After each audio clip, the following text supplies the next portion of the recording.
Sometimes there are cases that are so evil and twisted, ones that don't make sense to those of us that are compassionate, loving people with a conscience. But there are monsters walking among us that seem to lack even the slightest bit of humanity. This is one of those stories. It'll leave you asking why and questioning whether you can truly know anyone, because some humans have truly evil minds. Hi everyone, and welcome back to my channel. And if you've never been here before, I'm Kimbyrleigha. It's nice to finally meet you. And today I have yet another case in my Evil Mind series. Now, I did not plan to do them back to back. I usually try to fit in a Deadly Deep Dives in between, but I could not stop thinking about this case. It has haunted me, and I felt like I had to talk about it. But before I do, please give our loyal sponsor a minute of your time, and that is PDS Debt. I can't believe the summer is almost over, and if you're a parent like me, you know that we have back to school next on our list, which means a ton of shopping, and I know all too well how easily the credit card debt can pile up, and then comes the holidays, and it's back-to-back expenses, and paying off all of these credit card charges and debt is not easy because the system is set up so that we don't get out of debt. And I've said this before, it's happened to me, and with the economy the way it is right now, I've been relying on my credit cards more than ever. I hate to admit that, but it's the truth. The good news is PDS Debt has customized options for anyone struggling with credit cards, personal loans, collections, or medical bills, and PDS Debt strives to understand your specific scenario so that they can help provide alternative solutions to becoming debt-free. So stop waiting and start saving. Get a free debt analysis right now at pdsdebt.com/Kimber. It only takes you 30 seconds. That's pdsdebt.com/Kimber. If you're making payments every month on your debt and your balances aren't going down, PDS Debt has solutions for you. Everyone with $10,000 or more in eligible debt qualifies, and there is no minimum credit score required. Bad and fair credit is accepted. You can save more while you're paying off your debt in a fraction of the time. Plus, like I said, PDS Debt is offering a free debt analysis. So head over to pdsdebt.com/Kimber to get your free debt analysis today. And I do want to thank PDS Debt so very much for again sponsoring another one of my videos. Now let me introduce you to Sarah Louise Cafferkey. She was born on June 20th of 1990 to her mother, Noelle Dixon, and her father, Adrian Cafferkey, who met in the early 1980s. They ended up purchasing a home together in a close-knit rural community of Bacchus Marsh in Victoria, Australia. It's got a small-town feel where everyone knows everyone, and new faces will definitely stand out in a crowd. This area is known for its fertile soil, extensive agriculture activities, particularly its orchards, its market gardens and vineyards, and it's a suburb on the outskirts of Melbourne, Australia. Sarah grew up in a loving environment with close family and friends, but when she was only 9 months old, she and her parents relocated to Queensland, Australia due to her father, Adrian, getting a new job. This was actually a 22-hour drive away, so that's quite a bit of a move from everything and everyone that they knew. It's a much bigger area of Australia with a coastline stretching nearly 4,400 miles long. And things went well for about 2 years, and unfortunately, the relationship between Sarah's parents began to fall apart, and they decided to amicably separate, but they did remain on friendly terms for Sarah's sake. However, Sarah and her mom, Noelle, moved back to Bacchus Marsh, where Noelle had family and friends, which would provide a much better support system, especially when you're going through a separation and you're becoming a single mother. But Sarah still saw her father on a regular basis. She would actually fly with her mom, Noelle, and they would go to Queensland so she could visit and continue to have a strong relationship with her dad, Adrian. And he would also fly out to see Sarah until Sarah was about 5 or 6 years old. And then she began flying to Queensland all by herself as an unaccompanied minor. And she would do this at least a couple times every year. Adrian said that Sarah would raise a person's spirit with just one glance, and he recalled that she once even shut down an airport. Yes, I explained that when she was traveling, she would go by herself. Well, when she was 12 years old, she heard a group of men talking about, joking about some things that were prohibited by the airport. There's actually a sign near the security screening point that said they take jokes about terrorism very seriously. Well, Sarah's family referred to this sign as the Sarah sign after this trip, because Sarah reported those men, and all the flights were stopped, all the planes were grounded, And this just goes to show you that Sarah took safety very seriously, and she spoke up when she thought something was wrong, even at such a young age. Her father said that Sarah, quote, always spoke up strongly for things she believed in, for friends and other issues. She was a true giver and always there for people. She felt deeply the pain of others, end quote. Of course, Sarah had a fun side as well. She was bright and bubbly, and she was known to have a great personality. She loved poetry, writing, and she was a friend to everyone she met. She also loved anything pink and fluffy. Sarah's mom, Noelle, did not actually go on to have any more children because she was already close to 30 when she had Sarah. So she said that was it. That was all she was going to do. And Sarah grew up as an only child, getting all of her mother's attention, and they were very close. Sarah had big green eyes and golden blonde hair as a child. She was very loving, and she and Noelle did everything together. She was Noelle's life. And it was just the two of them for a very long time. The mother and daughter were companions, confidants, and best friends. As a child, Sarah attended Coimadai Primary School in Bacchus Marsh until she was in the 10th grade. This is a very small rural school. It almost looked Amish to me. I mean, what do I know? But you can see the pictures if you're looking and not just listening. But they engage in a lot of outdoor activities and hands-on learning. Their website says they aim to develop students who are happy, optimistic, and confident in their community. The core values of responsibility, fairness, honesty, self-discipline, cooperation, and respect. After this, Sarah went on to attend secondary school at Bacchus Marsh Grammar School. Now, this is what we in the U.S. would refer to as high school. This was a private high school in her area, and throughout her adolescence, Sarah was very academic and athletic. She did martial arts, running, the high jump, and she even sang with the Australian Youth Choir, which is a pretty big deal because you need to try out to get a spot there. Now, Sarah met one of her best friends at this time, Ashley Mehmed, in 7th grade at a camp in the beginning of the school year where students would get to know one another. Sarah went right up to Ashley and she asked her if she wanted to be in her cabin. That's just the way Sarah was. She was outgoing, friendly, and she made sure other people around her were happy. And from then on, the two of them were inseparable. Sarah also loved acting. She was a huge fan of the show Ally McBeal. If you've never seen it before, it is about a young attorney played by Callista Flockhart who joins a prestigious law firm, and the show follows the romantic and the personal lives of the main characters. Well, this inspired Sarah to want to become a lawyer one day. It wasn't just that she was inspired. She had a goal to become a lawyer because she wanted to fight for others. And she also dabbled a little bit in modeling and acting, and she considered going into that field as well. But then something happened that changed Sarah's teenage life. From a very young age, she always suffered from what was believed to be asthma.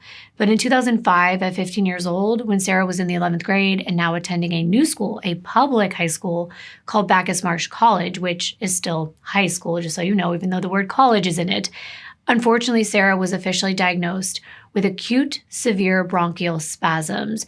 This is a rare form of asthma. It's also known as bronchospasms. They're very uncomfortable contractions in the lungs, and it makes it very difficult to breathe. The severity of someone's symptoms is actually related to how narrow the airways or the airflow is restricted. And in Sarah's case, they were very severe. She suffered from constant asthma attacks, some which actually resulted in Sarah having to be hospitalized. Once an attack would occur, they didn't have much time to rush Sarah to the hospital.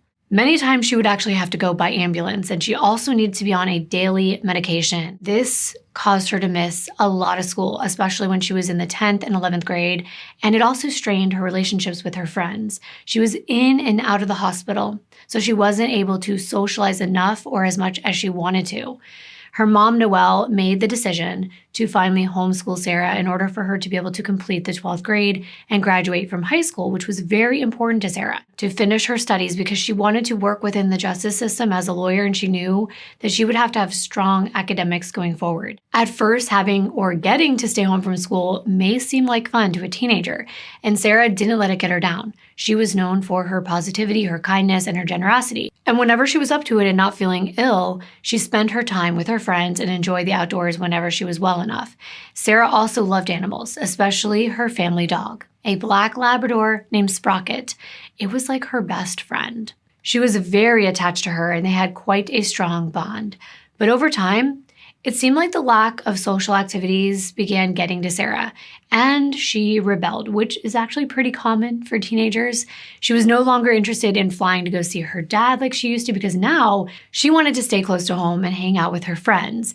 And in 2006, around the age of 16, Sarah began experimenting with alcohol. Now, this is not something her mother condoned or even allowed at home, but Sarah would obtain it from friends. And eventually, since she was very impressionable at that age, she began to experiment with other substances as well, including marijuana, ecstasy, and even GHB. If you don't know what GHB is, I don't really want to try saying the whole word, but I will try. It's short for gamma hydroxybutyrate. It's a party drug, and it produces feelings of euphoria, confidence, relaxation, and sociability.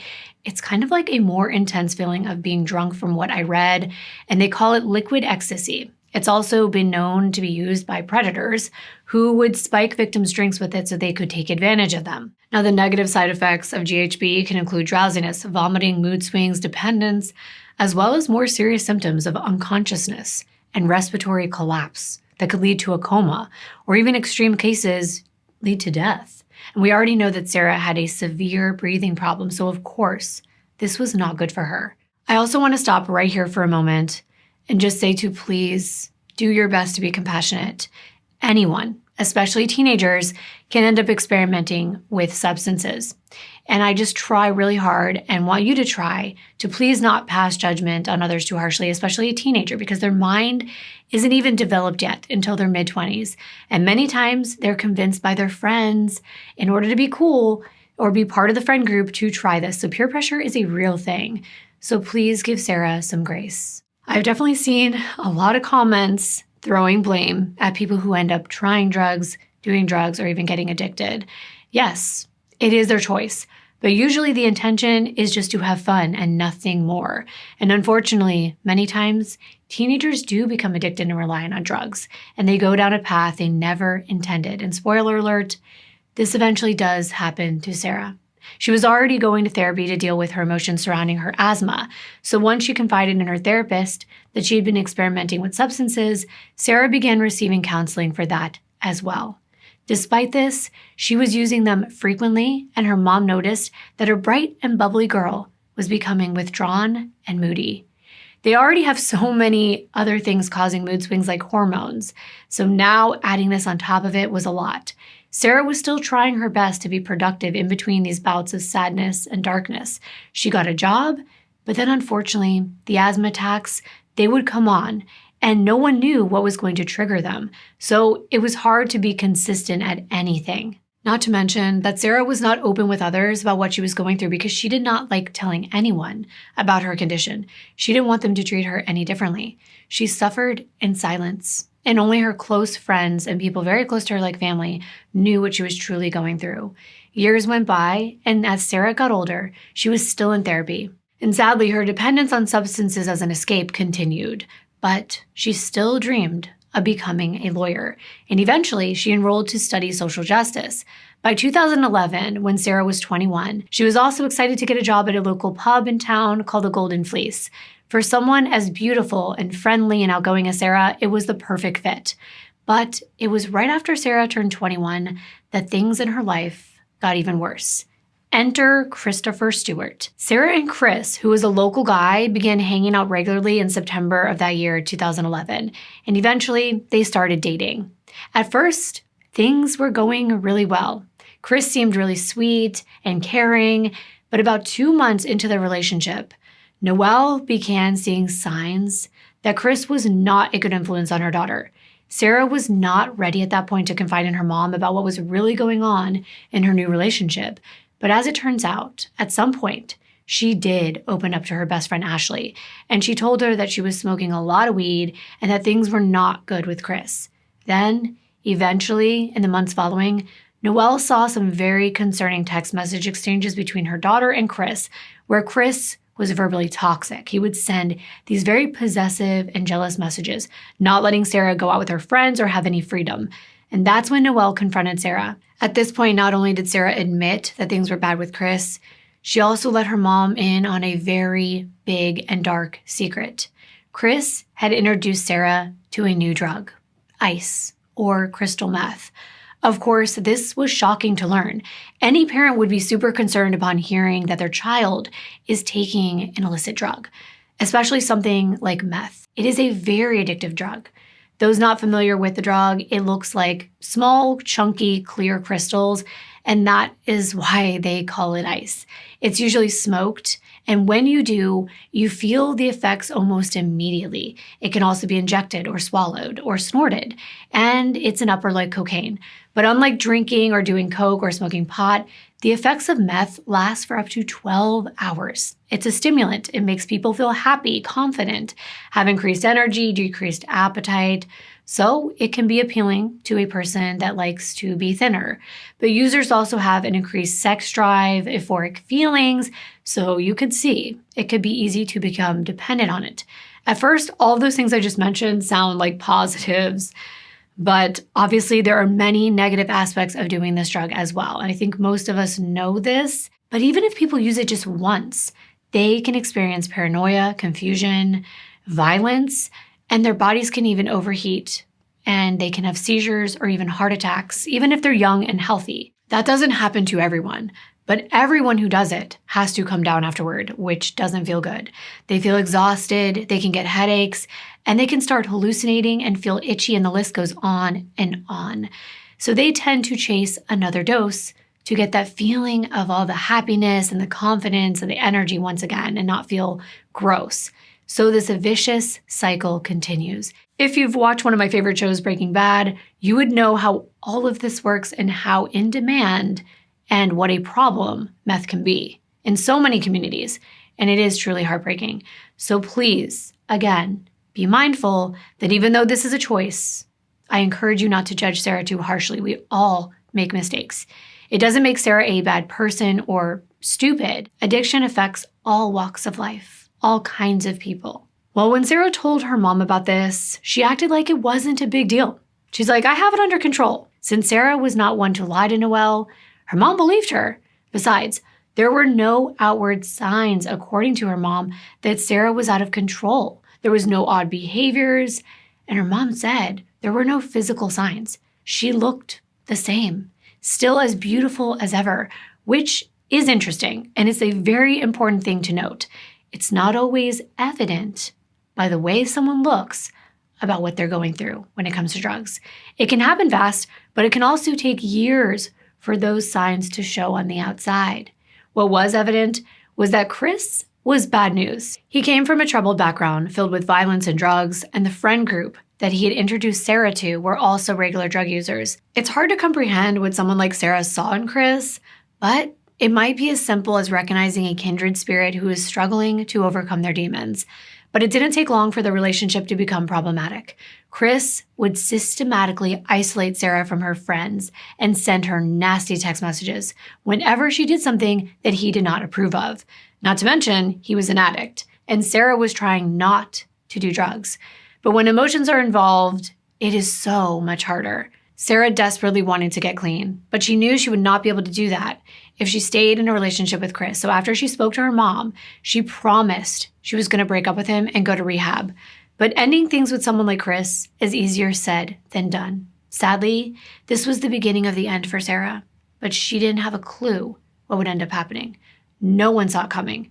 And even if you try to guess, you probably can't, because it's most likely not what you think is going to happen, but you'll know soon enough. When Sarah told Chris that things were over between them, of course, you could have guessed he got angry, he lashed out. He told her that no one else was going to want her, that she was just a junkie, and that she was nothing without him. During a fight, he climbed onto the roof of their townhouse and threatened to throw himself off if she didn't take him back. Yikes. And people sometimes wonder why a woman will stay. Well, when you're kind-hearted, like Sarah, you're usually the type of person a person like Chris will target. And then you fall in love. And it's hard to watch someone that you love say they're going to jump off of a building, even if they're not a good person or the best person to be with. Over the next few months, Sarah made every effort to move on with her life. She and Chris would break up, and then they would get back together again, and she kept falling back into her addiction. So over the next year or so, she knew that she would not be able to get clean without help. And Chris was still bothering her. She would still give in to him. And so many times people like Chris will use a person like Sarah's drug addiction to entice them to continue seeing them. Yes, this is evil and it's sick, but they know the pull that the drug has on them. So they bait them into being with them again because of the, I'm going to do air quotes, the fun that they used to have together when they were high. This is a very typical scenario with these toxic drug-related relationships. The drug is now used as a tool so that Chris could try to get Sarah back. Well, finally, in August of 2012, at 22 years old, Sarah attended a detox program so that she could finally move on with her life. She really wanted to get back to her studies and away from drugs. Now, as part of her recovery, Sarah kept a diary of her time in the program as she resided in room number 8 at the rehab center. And I was able to get a hold of a number of these entries. Now, I read all of them, and I cannot read all of them to you because this video would be 3 hours long. Some of you would love that. But I do want to share a few of them because it's not all the time that we get to hear straight from a victim, to get a glimpse into who they really are from their own perspective on life and on everything that they're going through. So first, I want to read you a poem that she wrote about finding her way back to herself after addiction. It's titled, Can I Have Her Back Now? Try to give it your undivided attention because it's so well written, and I'm sure that we can all relate to it in one way or another. Now, I'm going to put some light music on while I'm reading this so that you know these are Sarah's words. And when the music is over, I will stop and it'll be done. Here we go. When you can say no, you don't want to. And when you want to say no, you can't. Believe me when I say that it's no measurement of the heart. You fake it till you make it. In a lifestyle, it's an art. The only art surrounding your soul into the dark. Begins with blissful ignorance. You're blind to your own behavior. No sense of responsibility and lack of human nature. Helpless like a child, just waiting for a savior. A clouded conscience state of mind replaced one wise and clear, abandoning her moral grounds with hopes of no more tears. As fearless as a coward, none of this feels right, throwing so much energy into a self-destructive life. How did the darkness overwhelm such a beautiful sparkling light? What happened to the little girl so determined why not fight? Alone, analytical, and just too young to listen, her thoughts become possessive, and her life a demolition. What happened to that little girl with an amazing contagious smile, burdened by the world around, delusional and in denial? Specific date of when and why suddenly become irrelevant. The line has been crossed, it's a blur, it's now just for the hell of it. What happened to the motivation, the glimmer in her eye? A longing to escape reality with a forgetting sense of why. A compass pointing north with all senses screaming south. The constant battle in her head looking to get out. Soul-searching, scorned by an insecure perspective. Becoming more lost became her one and only objective. The world won't stop spinning for a poor, tortured soul. Shovel in hand, covered in dirt, she dug her own hole. Why can't she see the effects of her embrace? The power she had to put a smile on the sourest face. Why did she leave us and where did she go? With her presence still here, but her soul a no-show. Not a minute more will I let her back down. Seriously, Sarah, can we have you back now? End quote, end of her entry, end of her poem. And wow, just wow. That could literally be a hit song in my point of view because it speaks to so much more than just addiction. We have all lost ourselves in something and then we regret it at some point in our lives. And poor Sarah, I can feel her pain. And she's so intelligent. She is so well-spoken and so talented with words, and yet so lost. There were many entries in Sarah's rehab diary, 8 whole days where she went into detail about her entire day, her thoughts and experiences. But I questioned a rehab that only lasts a week. I mean, I am not an expert, but I know enough about addiction to know that a month is usually a minimum amount of time that they recommend committing to kick an addiction. And that's a minimum. With something as addictive and destructive as meth, I'd imagine that you need much longer. So a part of me felt like either Sarah was misinformed or naive, thinking that a week would change anything. Usually the detox is a week, and then there's an intensive, extensive rehab mentally and psychologically. And once that's completed, outpatient care is next, which consists of a person going to meetings every week, multiple times. The medical detox is just the beginning, and that is what that week is for. But Sarah probably thought she was strong. It's physical, it's psychological, and it's a mental illness. The withdrawals themselves are extremely dangerous and uncomfortable, and it's known to be a drug that's notoriously hard to quit because it destroys the dopamine receptors in the brain, making it hard for a person to experience pleasure on their own, and that's truly sad. This can lead to depression and then more of a craving for the drug, so it's a sick cycle. I looked on a website about addiction, and there's a minimum of a 2-month timeline for kicking an addiction to meth, and that's just the start. There's so much that goes into it, like a strong support system, getting away from the people who do it, even if they are friends, family, or your significant other. Getting rid of all the paraphernalia, exercising on a regular basis, and beginning more healthy behaviors to replace the toxic ones. Building hobbies so that you don't crave it. Sarah probably went in thinking that maybe if she could physically get clean, get it out of her system, then she would be strong enough to stay clean. Her first entry in her diary was very telling, and I am going to read it because it's so important for me to let you know Sarah for who she was. And we only have this one video. And again, I will play some music so that you know it's a quote and an entry from her. She says, quote, "Wow, so here I am in detox. It's hard to fathom how I got to this point. I guess that's the trouble with addiction. When you can say no, you don't want to. And then when you want to say no, you can't." That's a quote from a movie I watched a while ago, a movie that I had such a connection with. I could relate to the circumstances before they had even occurred in my life. I hate that this quote, along with all of my drug-related knowledge and experience, was stuffed deep into my subconscious as to feel no awareness of my situation. I was lost and seemingly wanting to stay lost. I'm so selfish and ungrateful for having such a bad lack of judgment. I am weak for surrendering my powerful, strong mind to a clouded conscience in order to escape reality. I know better. I am not weak. I am determined, strong-minded, and righteous. I am scared to learn. I am nothing more than a hypocrite. I'm afraid by the fact I was so blind to my behaviors. I hate that by being so ignorant, I came across as a know-it-all, and most annoyingly, a hypocrite. These are not the personality traits I want to define me. I understand and accept the extent of my drug addiction and substance abuse. I've manipulated friends, family, stolen, taken money, and many times gone out of my way to put myself around drugs, and realizing this disgusts me. I can't imagine the heartache of my friends and family who have no choice but to sit back and watch me destroy everything they've helped me create. I cannot describe the sorrow I feel for hurting those that I love. It disgusts me that I was so deeply addicted to drugs that I was oblivious to the world around me. Everyone was trying to help me. I am so ignorant. I hate the extremes I would make people go to just to try to get me to listen. I couldn't be more appreciative of the people around me and couldn't be more grateful of their efforts and the fact they are still here to support me today. It is now my turn to make the effort. I wish I had have noticed the signs sooner. I now know what my situation is and where I stand. I am going to beat this. Drugs will no longer drive my life or cloud my perspective. I need and will take responsibility for my actions.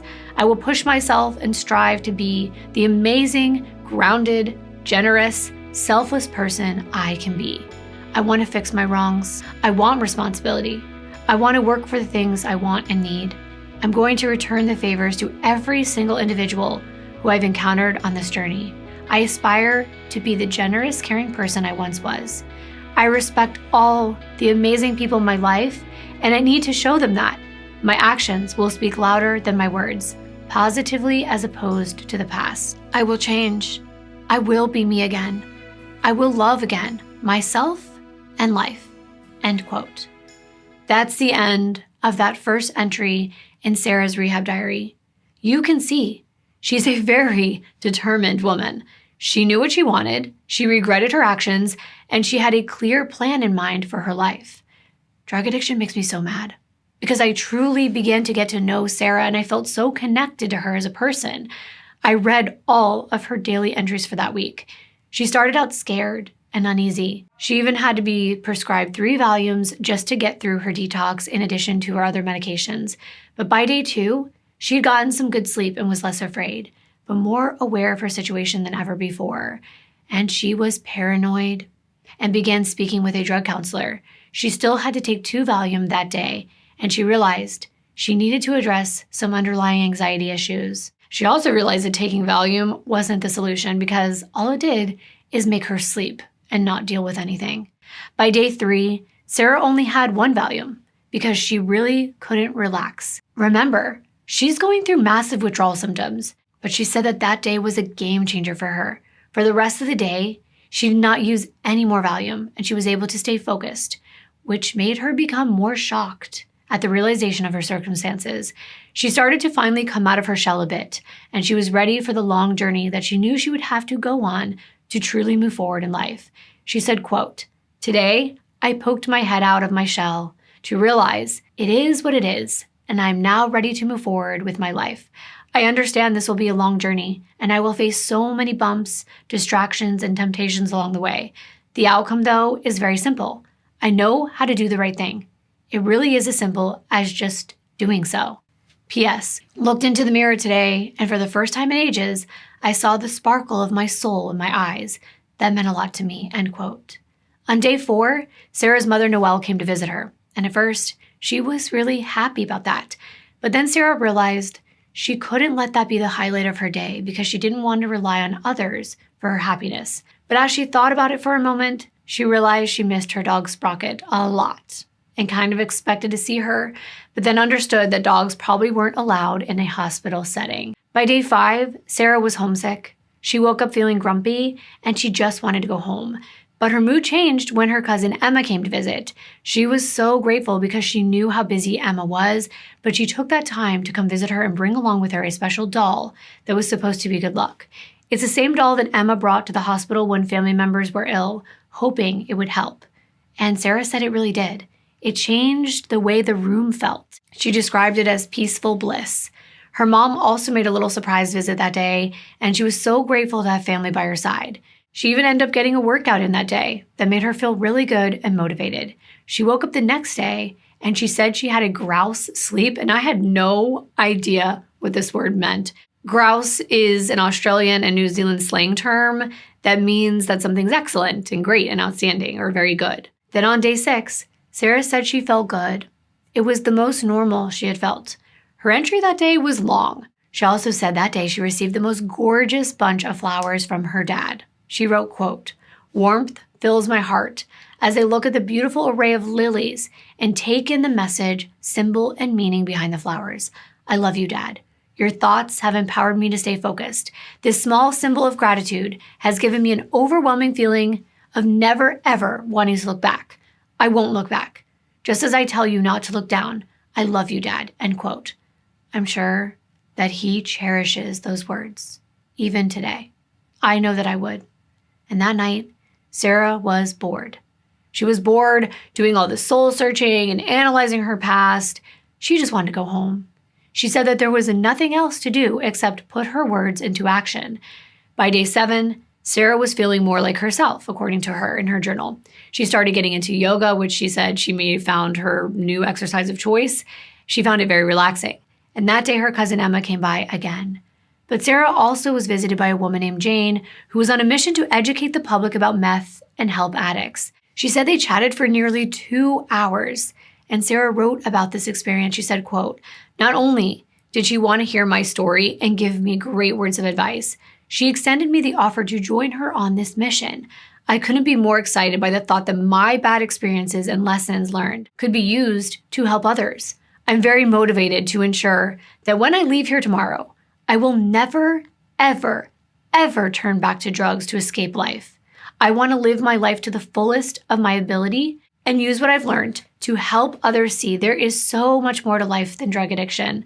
I need to help others see they have a meaning on this earth, and their life too is worth living to their full extent," end quote. I'm sad reading that entry, and I want you to remember what Sarah said, that she couldn't be more excited by the thought that her bad experiences and lessons could be used to help others.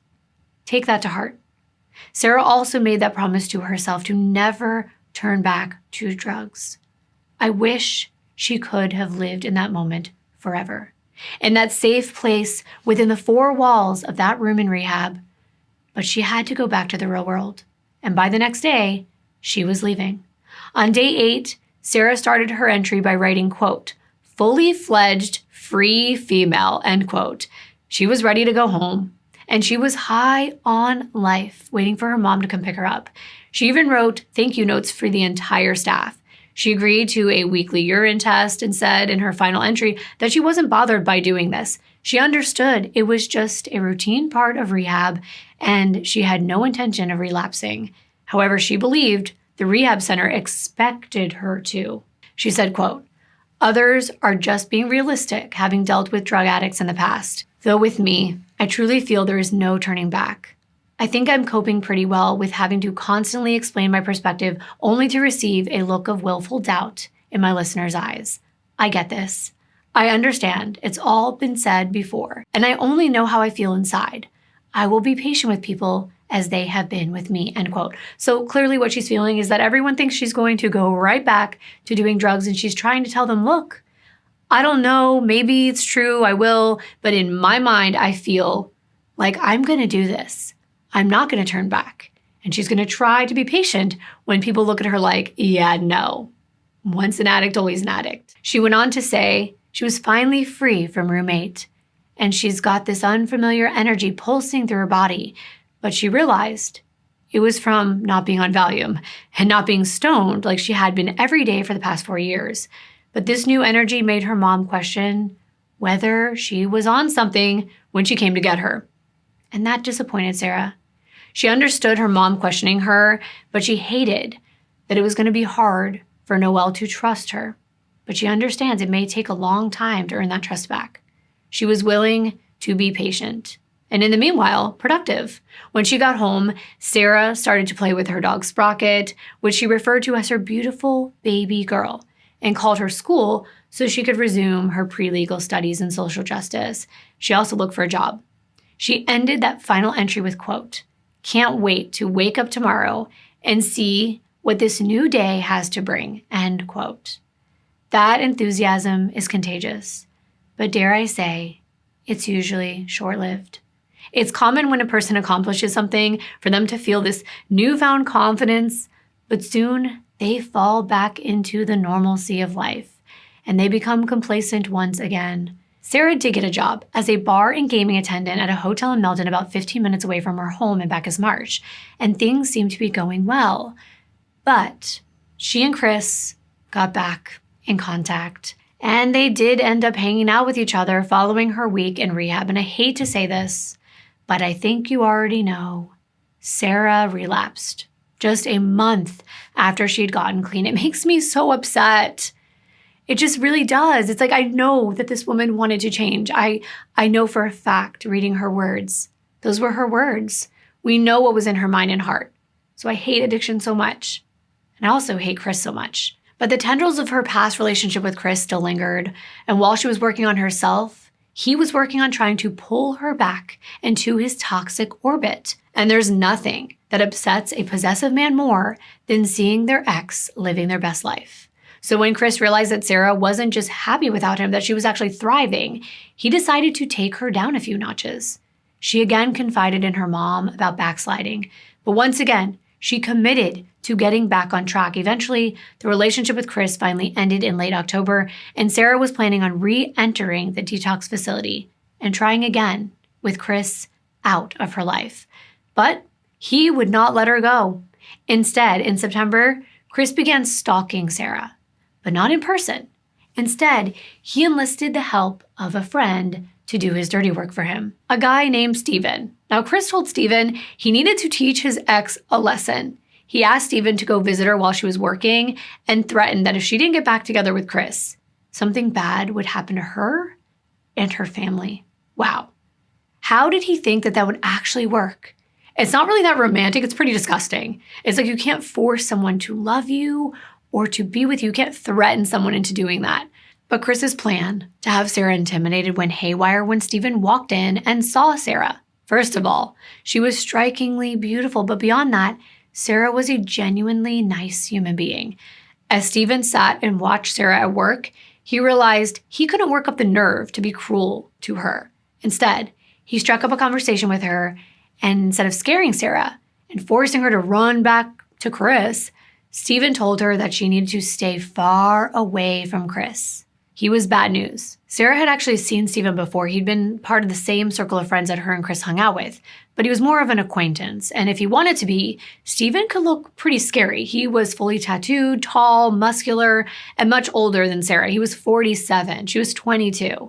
But this also made him much more mature than Chris.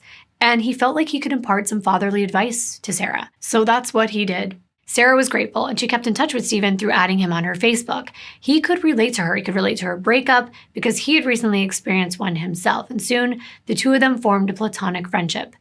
You see, Sarah couldn't confide in many people about what she was going through, but Steven didn't judge her. And she also appreciated the fact that she felt safe around Steven. He didn't try to control her like Chris did, and rather than threaten to hurt her, he promised to protect her. Steven assured Sarah that nothing bad would happen if he was around, so if she ever needed anything, just let him know. And as they kept in touch, they met up in their common friend group. They mostly spent their weekends getting together and drinking and partying with friends. Steven's home was a safe place where Chris couldn't hurt her or bother her. So Sarah and her friends ended up going over to Steven's and hanging out. Sarah and Steven also bonded over their shared love of animals. Steven's Facebook page was filled with his posts sharing his love for his tiny little golden chihuahua, who he affectionately referred to as his baby girl. I saw so many cute posts he made about this little chihuahua. One said, quote, "Playing with my baby before work and wondering how can I possibly leave her for a 3-day rock climbing trip next weekend," end quote. Another one said, quote, "Thinking of my baby all day, so good to get home for cuddles. They say it's puppy love, it really is," end quote. Cheesy, but super cute. So in the early days of November, things between Chris, Steven, and Sarah had actually reached a breaking point. Because ever since Steven told Sarah that her ex had asked him to intimidate her, the men were at each other's throats over their different perspectives of Sarah and the fact that Steven had made friends with her instead of threatening her. Chris's plan had backfired on him, and now Chris wanted Sarah back. But she didn't want to be with him after everything he put her through. The thing is, Sarah was a kind person who wanted to see the best in Chris, and yet he showed his true colors every single time she would post anything about her new lease on life, or when she would put pictures up of her hanging out with her friends, especially if Steven was there. Chris would reply with vile comments about her being a junkie or some other derogatory comment. She was very sensitive about anyone referring to her as a junkie. That was something that really, really bothered Sarah. It was something that really got under her skin because she was trying hard not to be. Sarah even had to explain to Chris that she didn't want to be with Steven. It's true, at least not in a romantic way. He was 25 years older than her. She saw him as a father figure, but Chris wasn't having any of it. This put her right between the two men, and even though she told her friends she would never go back to Chris, it was looking like her feelings toward him were softening, and he was working his way back in once again. But then on November 4th, Sarah posted a picture of herself eating, or maybe I should say licking, one of those big swirly rainbow lollipops on Facebook. And okay, it could be looked at as sexual, but Sarah didn't see it that way. She was just trying to be cute. Well, when Chris saw this picture and then read the comments, he was furious, especially when he saw that Steven was being kind toward Sarah and maybe even flirting with her. I'm going to read you what these posts say, but you can also look at the screen if you are watching. That might be easier for you to understand how it went. Steven commented saying, quote, "Love the pics, good looking heartbreaker, LOL," end quote, to which Sarah responded, quote, "Hee, miss your presence, pal," with a smiley face, end quote. Now Steven commented back with, quote, "Catch up when you got free time. There better be a beverage handy. LOL, see ya, mate," end quote. In this thread, it appears as though Chris may have commented something back, but then it was deleted. But Sarah's response is still there. She said, quote, "Unlike the way your mind works, not everyone else operates on a sexual basis. Mature people of the opposite sexes are able to have a friendship based on genuine interest and care for each other. Stop being immature over Facebook, please. I've had enough. I will delete you if you're unable to be civil," end quote. Now, I think that was in reference to Chris, because right under that, Steven comments and says, quote, "Ah, Chris, you're a funny guy," end quote. So clearly, there is animosity between these men. Sort of like Steven had broken bro code and sided with Sarah, and Chris was pissed. Sarah still had plans to re-enter rehab on November 12th, especially after her boss at the hotel she was working at fired her on November 8th for being unreliable. However, they did say she could come back and get rehired if she could get her life together. That was her plan. And instead, her life was going to end. And Sarah had no idea the evil lurking behind smiles, empty promises, and fake pretenses, which is truly frightening. With Sarah's mother's help, she was able to secure a spot for treatment in that same detox facility. And since she knew she was going to be readmitted to that facility on Monday, November 12th, she wanted to have fun, relax, hang out with some friends, and visit before having to go to detox again. I kind of likened it to starting a diet. You know that you're going to eat right and work out, so before you do, you just have that one final big cheat meal to get it out of your system.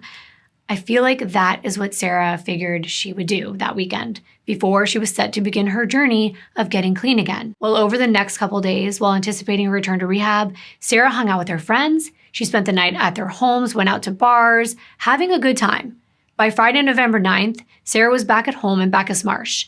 And Sarah's normal routine on weekends was to usually go out on the town on Fridays.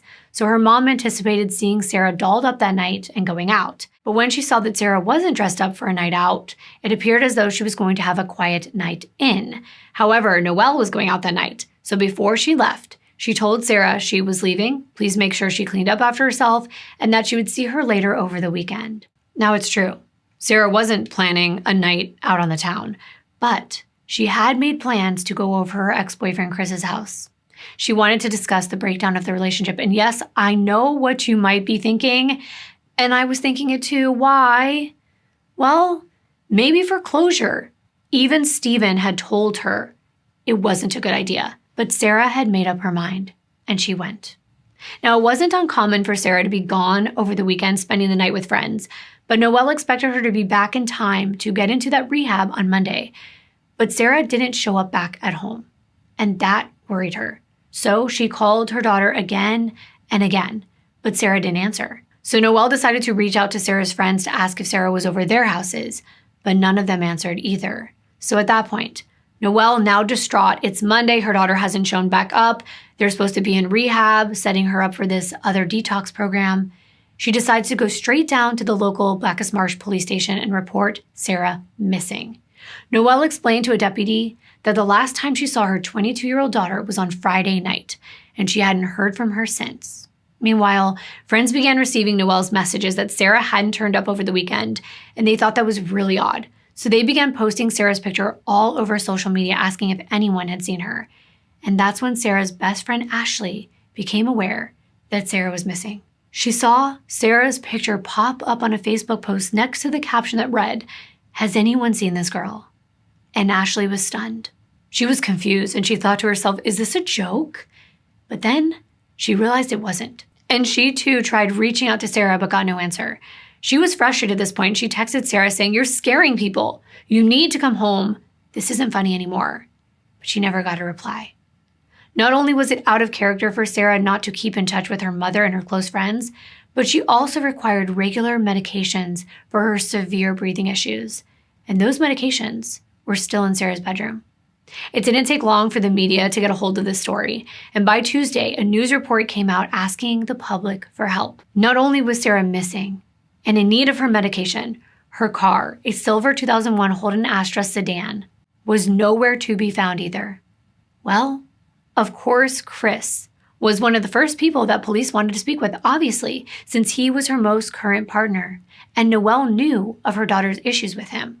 Also, several friends and family members had shown the disturbing posts on Sarah's Facebook page from Chris to the police. Many of his comments were offensive, they were derogatory, and they even threatened her. But when they tracked him down to interview him, he said that he hadn't seen Sarah since Friday. He explained that Sarah had dropped by his place on Friday evening to just talk, and that she left on good terms around 10 p.m. and he hasn't seen or spoken to her since. Well, that's kind of suspicious. If Noelle had seen Sarah before she left to go see Chris, he may have been the last person to see her before she went missing. Because at this stage, no one knew when Sarah had truly disappeared. Could have been any time after her mom saw her. They couldn't immediately rule Chris out, even if he had an alibi, because they didn't know the timeline yet. So he remained a person of interest as the investigation progressed. Friends began coming forward with information about when they saw Sarah last. One of her girlfriends said that on Wednesday, November 7th, she and Sarah had gone over to Steven's house to hang out, and she admitted that they did GHB and meth that night, and they ended up crashing over Steven's. She also mentioned that Sarah told her that she felt like she was just a junkie. So it seemed like maybe Sarah's mental health had taken a hit. But we know that she was seen on November 9th by her mom, so they needed to keep digging. Police went to local businesses and asked them if they could pull up any surveillance footage, and that is when they got their first big break in this case.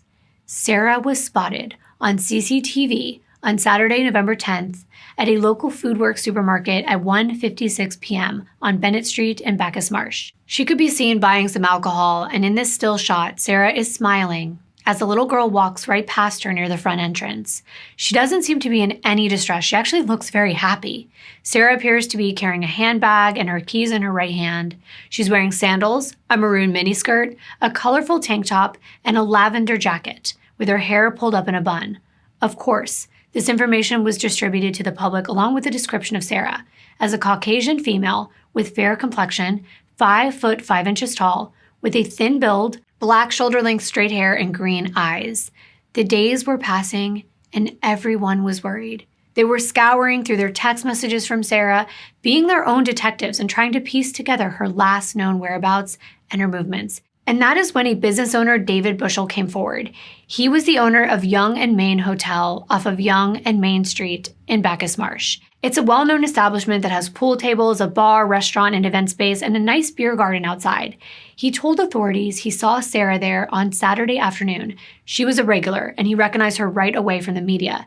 Nothing appeared to be out of the ordinary. She was there with friends, just casually sitting in the beer garden, chatting with a number of people and drinking before leaving with a man that she had arrived with earlier.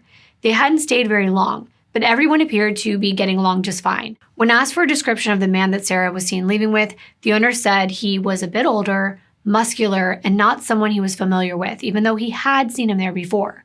The timeline was starting to come together. Now they know Sarah's accounted for late in the afternoon on Saturday, November 10th, and they had a description of a man that she left with, and it sounded a lot like Stephen. But of course, they didn't have his name yet. Instead, they asked friends and Sarah's mom if they had any information about this guy. Noelle said that Sarah had mentioned Stephen in the past, but she wasn't very familiar with him. All Noelle knew was that Sarah texted her saying, quote, "If anything happens, Allie knows where he is and where he lives," end quote. Allie is one of Sarah's closest friends. When she was contacted by the police, Allie told them that Sarah had been hanging out with Stephen a lot recently, and she was even able to provide them with Stephen's phone number and point them to where Stephen's condo was in Bacchus Marsh. Police then texted Stephen asking to speak with him. They also wanted to gather more information about when the last time he saw Sarah was. Nearly 24 hours after this text was sent, Stephen got in touch with them and left a message with the Bacchus Marsh Police Department. When they finally did speak to him, he said that he didn't know where Sarah was, that they did hang out on Saturday afternoon at the Young and Main pub. Then they walked back to his place, which is only about 500 feet away from the pub. He said they drank some alcohol, they hung out for a bit, but then he had to take care of some business, so he told Sarah he had to go. She wanted to stay behind, so he gave her a set of spare house keys in case she needed to lock up, and he told her to text him later. Stephen didn't return until the next day on Sunday, and Sarah wasn't there, and she hadn't been responding to any of his calls or text messages. It was already pretty late that night when police actually spoke to Stephen, and he said he wasn't home at the moment because he was actually in the middle of moving to a new residence in a place called Point Cook, which is about 45 minutes away. And he was busy doing that, going back and forth and moving things. So officers just decided to go take a look at Stephen's condo nearby Bacchus Marsh. That was the last place he said he saw Sarah. So maybe there would be a clue to her whereabouts. So they drove over to the multi-tenant building around midnight that night on Wednesday, November 14th, and they saw nothing out of the ordinary, except there was a dog that looked like he was in distress alone inside the property, just barking over and over again. It was too dark for them to see anything through the windows, even with their flashlights, and it was too late to talk to neighbors. So the very next morning, on Thursday, November 15th, officers went out to the address that Stephen gave them to his new residence in Point Cook. Now, this was a brand new development. Very nice upscale homes, including the one Stephen was renting. They knocked on the door, but they got no answer. And again, they saw nothing out of the ordinary. This time, they did get to speak to some neighbors who said they really didn't know the two men who had just recently moved in there. But one neighbor, Miss Sheth, who just moved in the subdivision 6 weeks ago herself, recalled hearing power tools late at night, maybe around 10 or 11 p.m. recently. And when she looked over, she saw one of the men doing some mechanical work in the garage. And she said, he was just doing stuff in the garage, nothing out of the ordinary. And she even said, I think he was just like a normal Aussie bloke. That's how she described him. So there's not much for police to suspect any foul play or anything like that. So they kind of ruled this as a dead end. But later that evening, due to a tip from the public, Sarah's Astra sedan was found on Owen Street in Marybyrnong. Now this is about a 45-minute drive away from Bacchus Marsh. So that was very peculiar. When the news that Sarah's car had been found made its rounds on social media, friends of hers started to post on her Facebook. One friend named Jennifer said, quote, I've lost hours of sleep over the week. I've been so stressed and scared. My brain is in overdrive thinking. I've cried so many tears. I've watched and read more news segments than ever before in my life. I've never felt more helpless. All of this because I care and love you. The girl I've known since the day I was born. The girl I know with the gorgeous smile and the bubbly, infectious personality. Please be okay, safe and well, and home with your family and friends soon, end quote. Another friend named Kat posted, quote, I can't stop thinking about your gorgeous smile that always lights the room up. I just want to hear you're safe and okay. I love you, Sarah Bear, quote. This was a name that her friends would affectionately call her, Sarah Bear. Everyone was trying to make sense of it all. There were no signs of a struggle related to her vehicle. However, it was discovered that it was parked outside of a known drug dealer's home. And by now, police had also been told by those close to Sarah that Stephen was also a local dealer. And that was the reason Sarah's ex, Chris, even knew him to begin with. And they weren't really friends, but rather acquaintances. And that he was supplying Chris, Sarah, and their friends with meth, among other things. And that was the main reason Sarah hung out at Stephen's, which does make perfect sense now why a 22-year-old would be hanging out with this 47-year-old man. So they began looking into Stephen a bit more, and they're trying to track him down at this point, but it seems like he has vanished, which makes him look even more suspicious. So they do label him a person of interest in Sarah's disappearance. Suspicion continues to swirl around Stephen, especially as the investigation moved out of the control of the local police department into the hands of the Victoria Police, specifically the Wyndham Crime Investigation Unit. Unbeknownst to the local police, this crime unit had been looking into reports of a drug ring that was operating out of both Bacchus Marsh and Point Cook, two places where Stephen Hunter lived, and his name kept coming up in the course of that drug investigation. So as soon as Sarah's case was handed over to them, he moved to the top of their lists of persons of interest. So they went back over to Stephen's condo in Bacchus Marsh to interview neighbors, and they spoke to two young girls who had been playing in the driveway near Stephen's home on the evening of Saturday, November 10th. They told police they heard a scream, a loud scream, and the sounds of pots and pans crashing to the ground.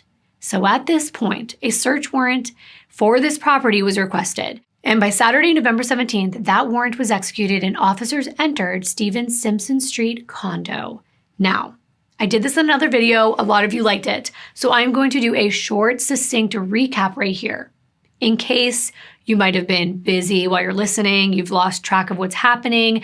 And these recaps exist in cases like this because there's so many names, there's so many places. So here we go. And if you want to skip it, just look below in the timeline right here for the chapter markers. Sarah Cafferkey was from a small suburb of Bacchus Marsh in Victoria, Australia. She grew up with her single mom, Noelle, after she and Sarah's father, Adrian, split up. Sarah was raised as the only child and was thriving, particularly in sports, and was attending a small private school and flying to Queensland to visit her father a couple times each year. However, in 11th grade, things changed when Sarah's asthma began getting severe, and by age 15, she was diagnosed with bronchospasms, making it very hard for her to breathe. She was put on daily medications and was hospitalized a number of times, which made it impossible for her to keep up her grades. So, she was eventually homeschooled by her mother. And that's when she unfortunately began to experiment with substances. This was a way she could escape from her condition and the depression and loneliness it brought. She connected with a new group of friends, but they were part of the bad crowd, and Sarah's mom noticed her bubbly personality shifted. She became more withdrawn and moody. But Sarah was still doing well over the next couple years at work and studying in college classes to become a lawyer. That is until she met Christopher Stewart, and he introduced her to meth. Sarah was hooked, and Chris was toxic. He kept her isolated from friends and sent her very nasty, controlling texts, which Sarah's mother saw. That's when Sarah confided in her mom that she needed help. Sarah checked into a rehab facility and successfully detoxed. She chose to leave after just a week with a renewed sense of confidence and a number of diary entries showcasing her desire to get her life back on track and continue working hard to achieve her dream of working in the legal field. But this was all short-lived as Chris came back into Sarah's life and she began using meth again, but this time with her knowledge of her addiction and that she could use detox to get clean again, she broke up with him. Chris was upset with this, so he sent his friend Steven, who was also his drug dealer, to go harass Sarah at work. But this plan backfired. Steven, being older than them at 47 years old, decided not to go along with the plan, and instead, he made friends with Sarah and warned her to stay away from Chris. Sarah felt safe around Steven. He was tall, muscular, and wise, kind of like a father figure. He took her under his wing and promised to protect her from Chris. Over the next couple months, they formed a trusting platonic bond. He was one of the last people to see Sarah before she vanished after leaving her home on Saturday, November 10th and being seen on CCTV footage at a supermarket buying alcohol. And then later in the afternoon, she was spotted with Steven at a pub down the street from Steven's condo, which is located on Simpson Street, a 5-minute walk from the pub. Steven admitted to police that he was with Sarah that afternoon and that the last time he saw her, she was at his condo. They had a few drinks before he left to continue moving his things to his new home 45 minutes away in Point Cook. He gave Sarah a spare key to his house and told her to keep in touch, but she hasn't responded to any of his messages. At this point, Steven became a person of interest because he seemed to have been the last person to see Sarah. He's also known to be a local drug dealer and had been supplying Sarah with meth. At this point, Steven's condo in Bacchus Marsh, where Sarah was supposedly last seen, is about to be searched. So here we go. We're back on track with the story. When officers searched the condo, they found obvious signs that something terrible had happened inside. However, it seemed like whoever was involved attempted to clean the walls and the floors, but they didn't do a very thorough job of it because blood was found in a lot of places. On the living room couch, a leather jacket, a pair of dumbbells in the garage, 2 bar stools that were also in the garage, a carving knife under a wooden cabinet in the bedroom, a pickaxe in the living room, and on a massaging device in the bedroom. In other words, there was blood everywhere, and this was not good at all. At this point, the homicide squad was called to the scene to collect and examine evidence, and Sarah's mother, Noelle, was notified about what was happening. Now, at the time, Sarah's mom just assumed that having homicide detectives on the case meant they were still looking for a missing person. But in reality, they were now looking for a deceased person, her deceased daughter, who was still nowhere to be found. 2 hours later, investigators entered Steven's new rental home 45 minutes away in Point Cook. And as soon as they stepped foot inside, they smelled a foul smell of decay. They scoured the entire home looking for the source of the smell. And once they got inside the attached garage, the smell got even stronger. And that's when they located a green trash bin where they believed the smell was emanating from. There was bloodstains near this trash bin, but they were unable to lift the lid off. On the ground nearby were empty bags of ready-set concrete and garden lime. It was clear that the lid had been cemented shut, and they weren't even able to remove or move this bin because of its weight. Clearly, someone had used mixing cement and poured it inside this bin along with lime. If you don't know, garden lime accelerates decomposition and reduces the smell of putrefaction. Lime can assist in destroying evidence of a crime. The investigators called on forensics to retrieve this bin, and the next day on Sunday, November 18th, it was removed from the premises and taken to the Victorian Institute of Forensic Medicine, where they actually had to x-ray it to determine whether their suspicions were true, that a body was inside. And sure enough, encased inside the cement, at the bottom of this bin, was the remains of a human being. Wow. How devastating. Because of course, they know that this had to be Sarah. All the evidence pointed to this being her. And as you can imagine, so many thoughts were going through their minds as to how she ended up there. And now they had the difficult and heartbreaking task of breaking this news to Sarah's mom, Noelle. They came into her home, sat down on her living room couch, and said to her that they found Sarah. And Noelle actually responded, "Oh, that's good," not aware of what they meant. The officers just stared at her and continued saying that Sarah was in concrete.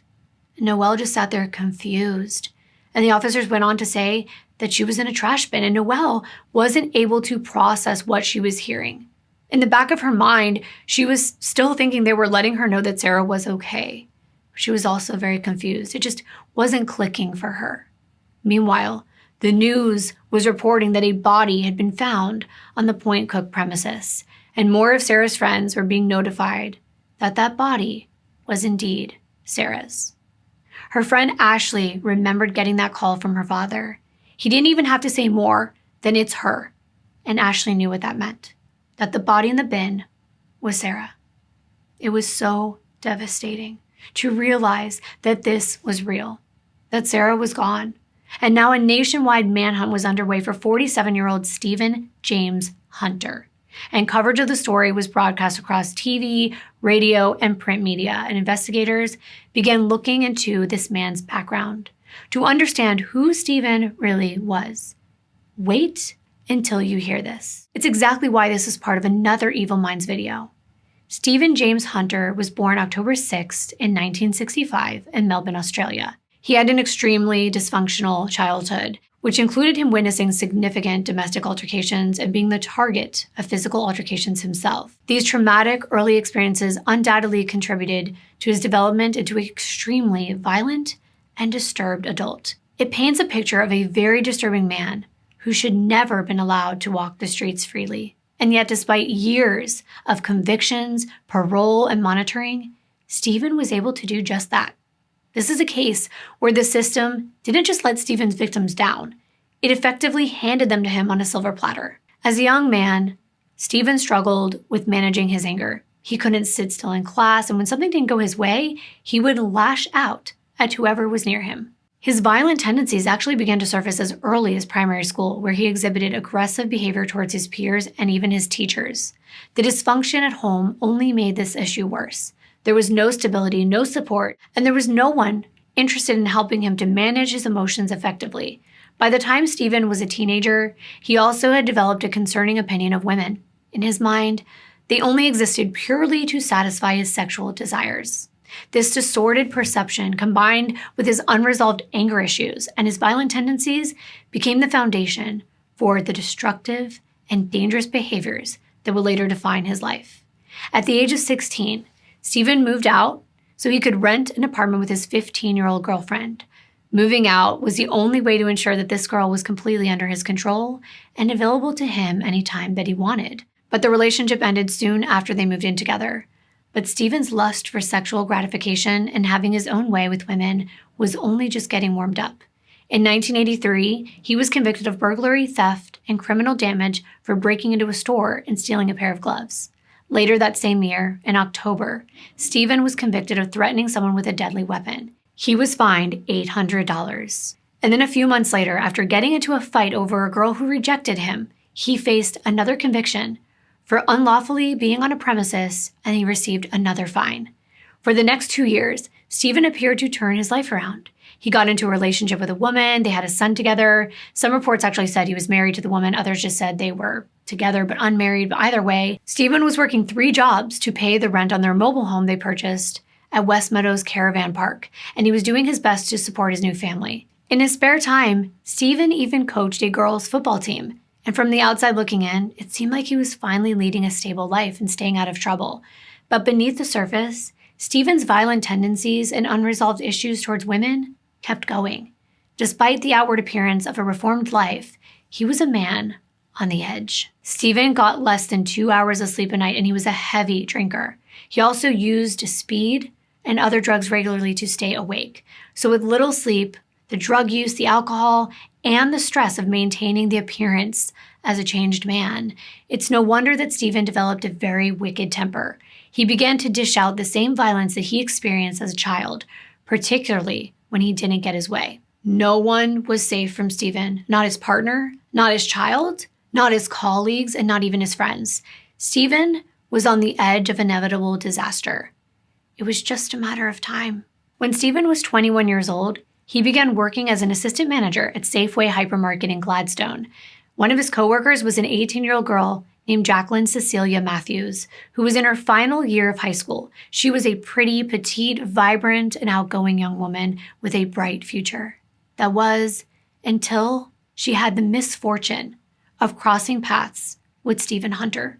From the outset, Jackie knew that he was bad news. Stephen blatantly told her he wanted to sleep with her, and she told him she wasn't interested. And yet, no matter how many times this woman said no, Stephen kept hitting on her and making inappropriate advances. In one incident, he pretends to fall over accidentally and land on top of her in the storeroom, and he tries to kiss her while she's trying to get out from underneath him. He also invited her to hang out time and time again, go surfing, do things together, but she always turned him down. She told her friends what was happening at work and that she didn't want to date a man who had a child, but she didn't care for Stephen anyway. Meanwhile, Stephen was having conversations of his own about Jacqueline.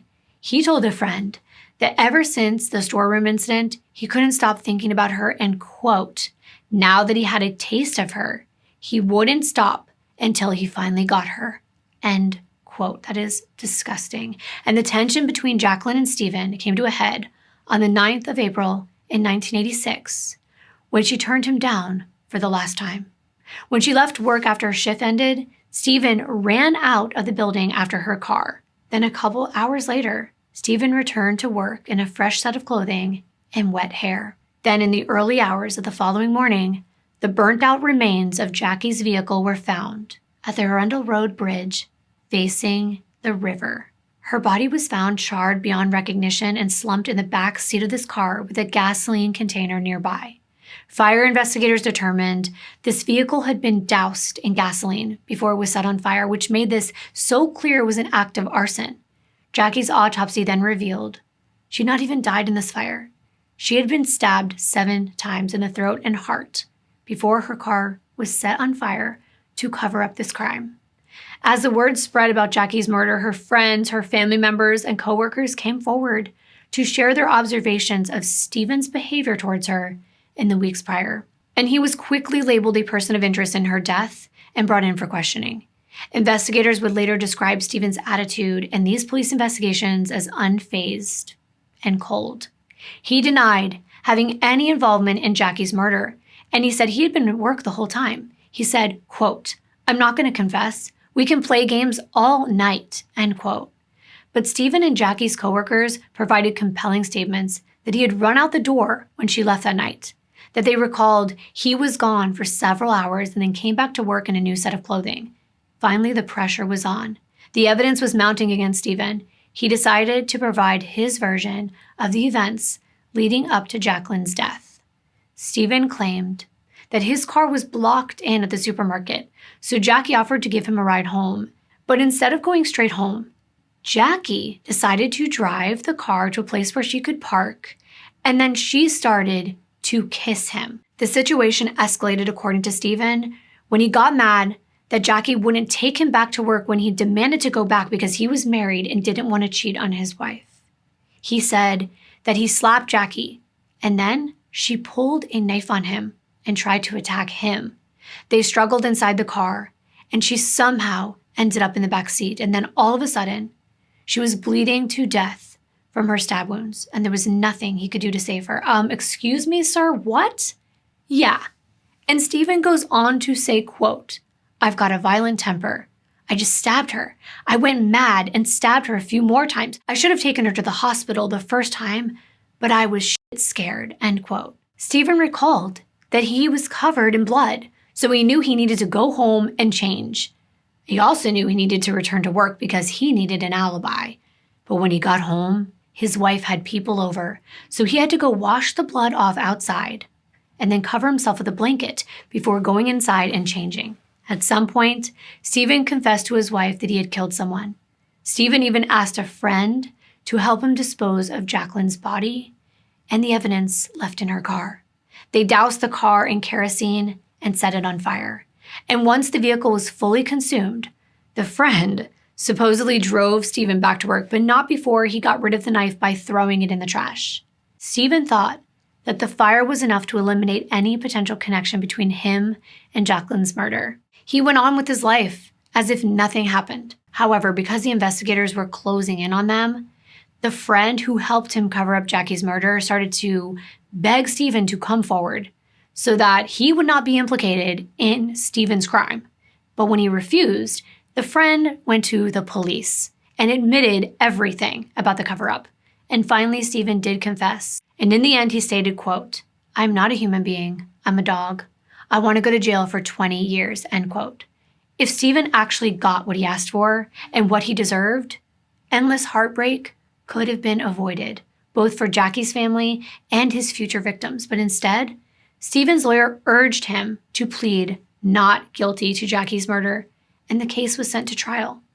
On the stand, during the 1988 trial, Stephen presented an absurd defense. He claimed that Jacqueline had relentlessly pursued him. She was the one who tried to kiss him in the storeroom. She was the one that wouldn't let him go back to his wife when he said he didn't want to cheat. He was the one who repeatedly warned her that he wasn't interested in a relationship. Stephen claimed that Jackie had pulled a knife on him because he turned her down, and he accidentally stabbed her. Quote, "I was frightened, and I panicked, but I didn't mean to harm her. It's hard to believe I did this terrible thing," end quote. No, it's really easy to believe you did it because you're a monster. And thankfully, the jury was not convinced by this performance of his. It was clear to everyone that Jackie's murder was motivated by Stephen's unsatisfied lust and the rejection. He was in a jealous rage in Jackie's car when she refused to engage with him. Stephen was found guilty of murder, and you would expect that he would spend the rest of his life in prison. The judge even described Stephen as having shown no signs of guilt or any kind of remorse. But the judge ends up sentencing him to only 16 years in prison, with just a 13-year period before he could get parole. Of course, he criticized Stephen's characterization of what Jackie did, that Jackie was the predator. He said that the story of this deceased girl abducting you, getting you to a quiet place in order to make these advances upon you, is absurd. But despite the brutality of Jackie's murder, the judge also expressed concern for Stephen's future, a future that his victims will never have, that Jackie would never get. In the judge's mind, 16 years was a long time. Time in prison where it would limit Stephen's chances of doing much of anything, having a career, getting any job experiences, being a father again. And he said that Stephen would be a drain on this community for many, many years with little to no chance of ever returning to the community as a useful or decent citizen. And no truer words have ever been spoken. Yet 13 years later, the same guy who so brutally took a life, admitted to a cover-up, and then tried to blame it on his victim, was allowed to walk free. Free to cross paths with another unexpected woman. And sadly, Sarah had no idea who Stephen truly was. He wasn't a protector. He wasn't her savior. He was her worst nightmare, and she would meet her violent end at his hands. What Sarah didn't know was that Stephen had spent the past 24 years in and out of prison, 4 years after murdering Jackie and burning her body in her own car, and 2 years into his jail sentence, he actually escaped from prison. And he was just given 4 additional months on his term, just 4. And after serving those mandatory 13 years of his 16-year sentence, he was released on parole. Yeah. 2 years later, in March of 2002, he was at it again. He kidnapped someone, tied them up, gagged them, beat them. And when he was arrested for this, they found drugs on him, meth to be exact, and he was intending to sell them. So his parole was canceled, and he was sent back to prison in July of 2002, and he should have stayed there. Yet 3 months after being sent back, he was re-released on parole again. Tell me why. Then in February of 2005, Stephen was arrested again, charged with a DUI, and 2 months later, he finally faced justice for that kidnapping and beating of that man 3 years earlier. He was found guilty and sentenced to at least 4 years and 6 months in prison. But he appealed this sentence, and it was reduced by 6 months. He was released on parole in late 2011 before meeting Sarah. I know that was a lot to take in, but the point is, he was in and out of prison being paroled again and again, given chance after chance. Now recall that towards the end of October 2012, after Sarah's first time in detox, she confessed to her mom that she was using again. Now, she didn't reveal to her mother that she had a steady supply of drugs from her new friend Stephen. Sarah never got the chance to turn her life around, because unbeknownst to her, on the 30th of October 2012, Stephen's parole period ended, and he was once again a completely free man. Instead of following Sarah's lead and turning his own life around, he used his freedom to destroy hers. As investigators were looking into Stephen, they were able to retrieve both his and Sarah's phone records, including text messages that were sent and social media interactions between them. Stephen had told friends he was not sexually attracted to Sarah. Well, also remember that on Wednesday, November 7th, Sarah and her friend went to Stephen's to party and spent the night. Well, at 3:45 a.m., Stephen sent Sarah a text that said, "I love you lots." And he continued to send her similar texts throughout the afternoon and night. This flurry of messages might have had something to do with the fact that Sarah told him she was going to see her ex, Chris, to talk about their breakup.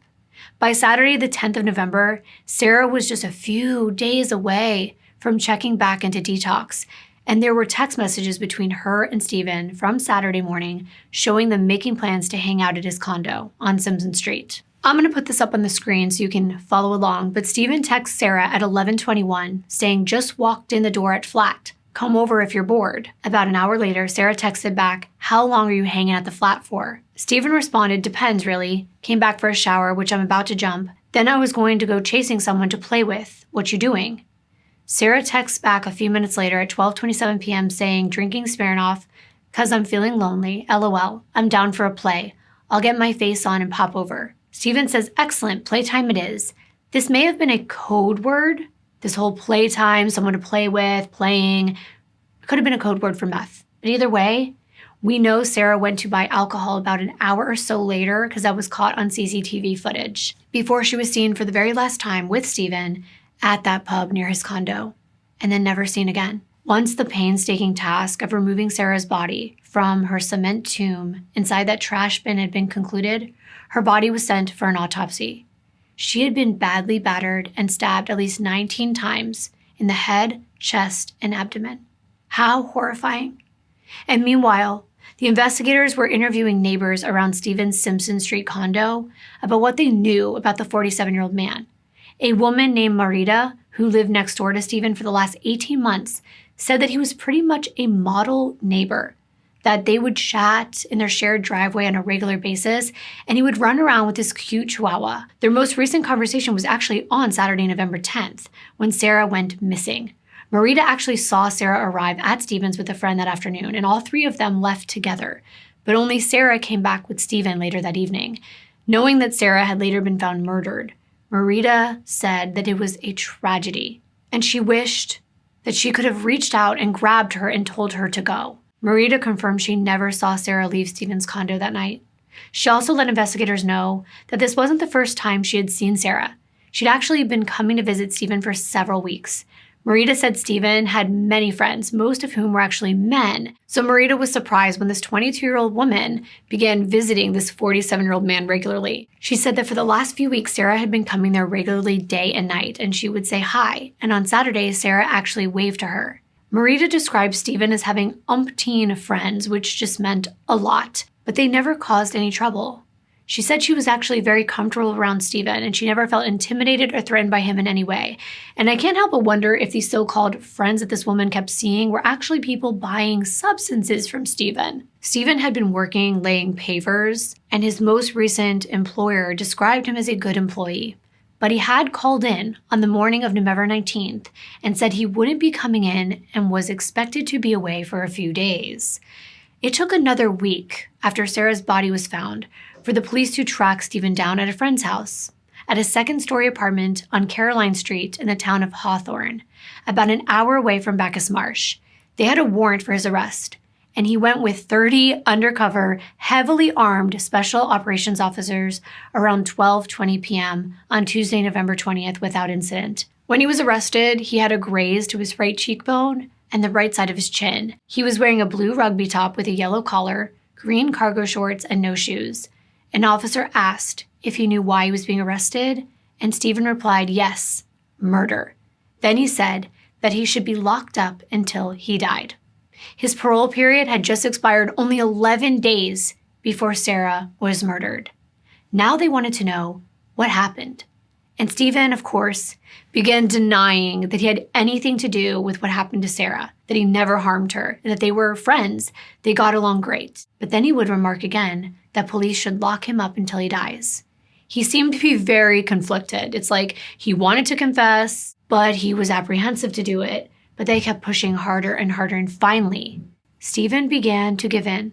He was giving information to them little by little and admitted to killing Sarah, but said that he couldn't explain why he killed her. He said, I don't understand why. I really don't understand why. And then he said, I am nothing. But soon, Stephen's version would come out. He explained that afternoon, he and Sarah went to his condo to smoke meth and drink alcohol, and at some point, Stephen was cleaning the condo when he found a used syringe that belonged to his ex-girlfriend. That's when he made a disparaging remark about junkies. And we already know Sarah is very sensitive about people calling her a junkie. It's just something that rubbed her the wrong way. Well, in Stephen's version, Sarah mistakenly believed that this comment was directed at her. So she began to yell at him. And then he said she hit him on the back. And as she was standing near the kitchen bench, he turned around, he lost his balance, and he fell to the tiled floor. When he got up, Sarah supposedly hit him again, at which point Stephen claimed he just lost his temper and snapped and attacked her with a hammer. But he says he doesn't remember ever stabbing her. He was much stronger and much bigger than Sarah. He could have easily and most likely did overpower her before having to stab her 19 times. I say having to stab her, he didn't have to stab her. It was completely unnecessary. She probably would have just died from being hit so hard over the head. However, it's believed that she was actually hit with those bloody dumbbells found in Stephen's garage and stabbed with a knife in his bedroom. And those were the murder weapons because a hammer was never located, according to the reports that I read. However, how similar does this story sound to Stephen's first murder? This girl takes offense at something he said, she attacks him, and then he has no choice but to defend himself with lethal force, even though he's bigger than these women. I'm not buying it. Stephen eventually admitted that he left Sarah's body in this house for 2 days before deciding how he would proceed with covering up her murder. And he went to extreme lengths to try to cover his tracks. He actually used Sarah's phone to send messages and call people and communicate with friends on social media so that it shifted any suspicion that she was dead. He also sent texts from his own phone to her, acting like they were still in conversation, so that he wouldn't be looked at as being involved. On Sunday, the day after the murder, he actually texted Sarah at 10:07 a.m. saying, quote, "Hey, badass bandit, I just came to. I'm so hungover. What are you up to?" Then an hour later, he sent another text saying, "Hey you, it's me. Give me a call when you want to catch up." And then at 1:36, he texted, "Need my keys, call me." He sent all these messages while knowing that Sarah was dead, lying on his kitchen floor. He was just trying to cover up what he had done. He also moved Sarah's car, which had been parked outside of his condo, and he moved it in front of that drug dealer's house on purpose. Then Stephen returned to his condo on Monday, November 12th, the same day that Sarah was supposed to check into her detox center, and he wrapped her body in a bag, then moved his car into the garage and put her inside the trunk of his car. Then he drove to his friend's house, a guy that he actually served time with in prison, around 7:30 p.m., and said he messed up and he needed his help. He lied about what happened. He told this friend he was house sitting and he had a party and things got out of control and one of his friends killed Sarah accidentally. And now we needed to get rid of this body that was left at his place. Initially, this friend went to McDonald's with Stephen. They got a little bite to eat, which is just unbelievable to me. They can even have an appetite at a time like this. But Stephen was more frantic. He told the friend he needed to act fast because the body was beginning to smell. So then they headed over to a local hardware store called Bunnings, where Stephen bought a 20-liter container of hydrochloric acid, 3 bags of rapid set concrete, 1 bag of garden lime, and a roll of black plastic. When they returned to the car to load things up, the friend was about to open the trunk and Stephen said, "Don't. there's a body in there. And that is when this friend decided he didn't want to help him anymore.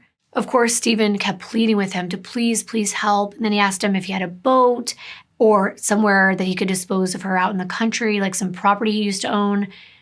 But this friend just checked out, and he left Stephen there to deal with it himself. On the next day, Tuesday, November 13th, Stephen drove to this new property that he had rented in Point Cook. He pulled into the garage, took Sarah's body out of the trunk, dumped her into that garbage bin, covered her with lime and concrete, then poured water over it and closed the lid. But once that concrete set in, the bin was too heavy to move anywhere like Stephen had planned, and he knew the authorities were closing in on him, so he just left.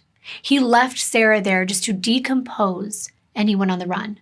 Stephen also told police that he burnt Sarah's personal items in a bonfire. Once the details of Sarah's murder were released to her loved ones and friends, they were beyond mortified, as you can probably imagine. Ashley said with all those details, she could see it in her mind. She could hear it.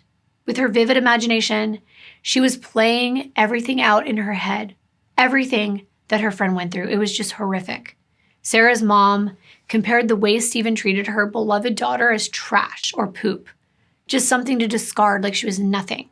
She didn't understand how anyone could bludgeon and stab someone that they cared about, someone they called a friend. Hundreds of friends and relatives of Sarah's gathered at St. Andrew's Church for her memorial and funeral service. So many people showed up that they had to stand outside and listen to the service on speakers. Many of the people in attendance wore white ribbons condemning violence against women. It was heartbreaking to see Sarah's mom walking Sarah's beloved dog Sprocket on a pink leash beside mourners and pallbearers, all wearing Sarah's favorite color pink instead of the typical black attire. She was laid to rest in a matching pink coffin, and the crowd released pink balloons into the sky to bid her farewell. Sarah's father, Adrian, said he understood the rage that many people felt about his daughter's death, but in his heartfelt eulogy, he asked for calm. He said, quote, "We are gathered to honor and celebrate a life ended too soon, the life of our treasured daughter, loved sister, cousin.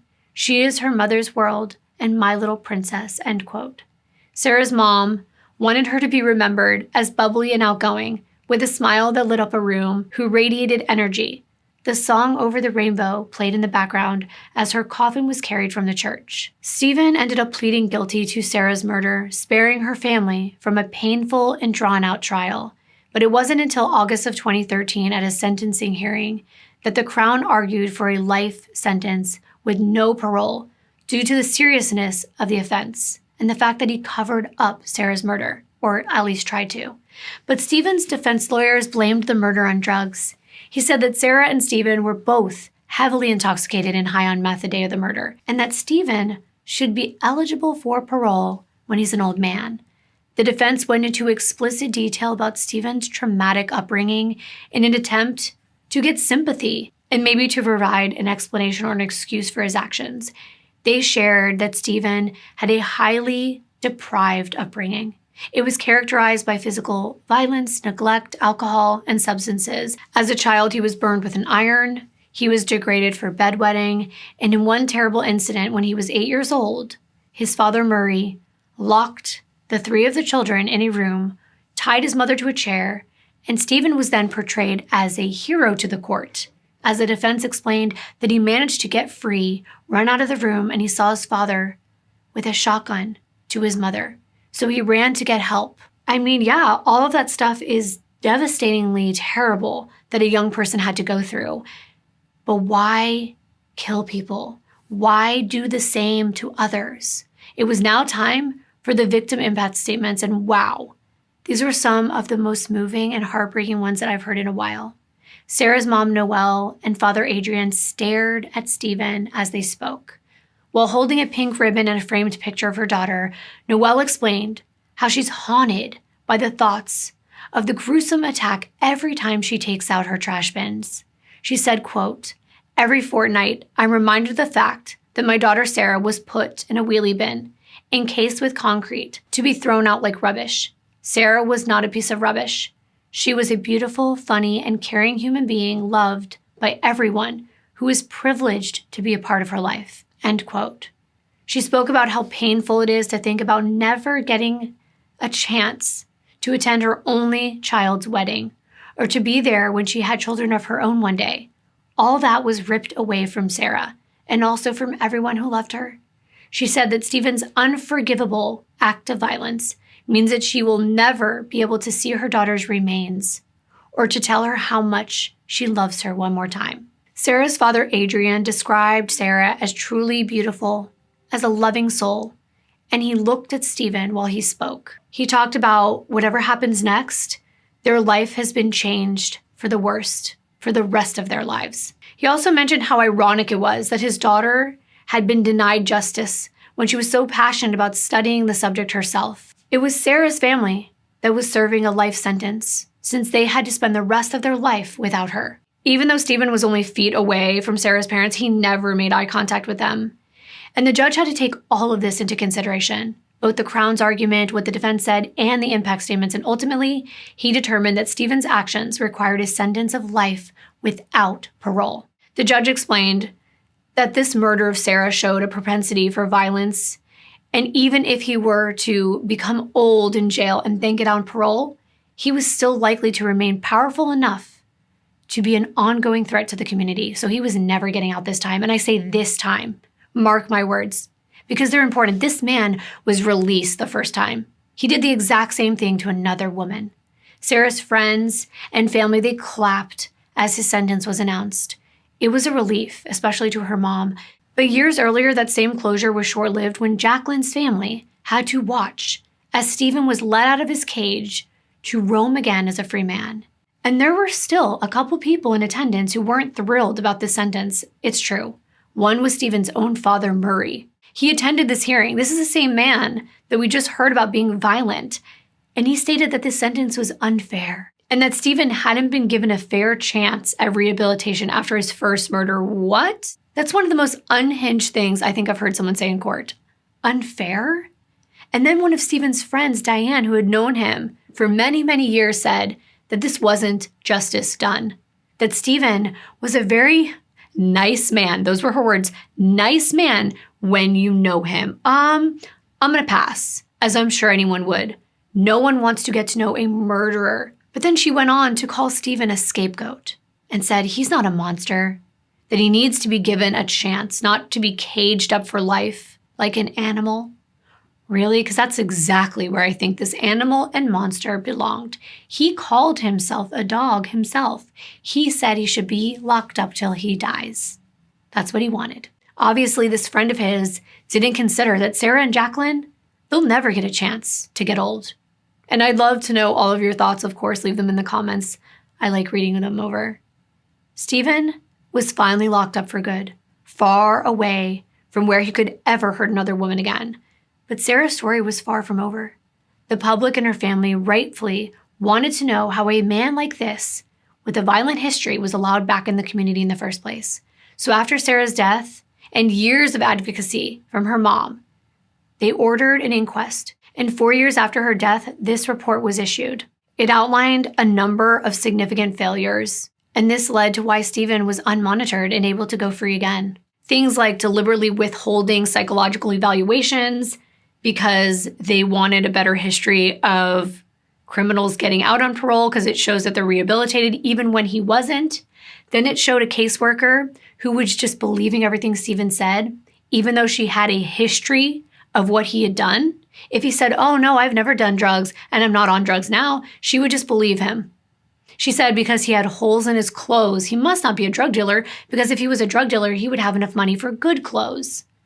That's not the way I would have seen it. It's clear that Stephen was good at lying. He was a pathological liar. And it was determined during this inquest that Stephen was able to play the system. He simply lied, and he exploited the fact that this system prioritized getting criminals to parole rather than protecting the community. Stephen ended up admitting that he put up a facade. Sarah's mom agreed with the findings of the inquest, and she urged the recommendations to be taken seriously. Now, these recommendations from the court were that these violent offenders, they had to remain under supervision. Just like what happens with S offenders, their past won't just disappear. Instead, they have to have curfews, electronic monitoring, and regular oversight from a parole manager. And I'm thinking, shouldn't that already have been happening? And after all of this, after feeling like at least her family got some closure, guess what?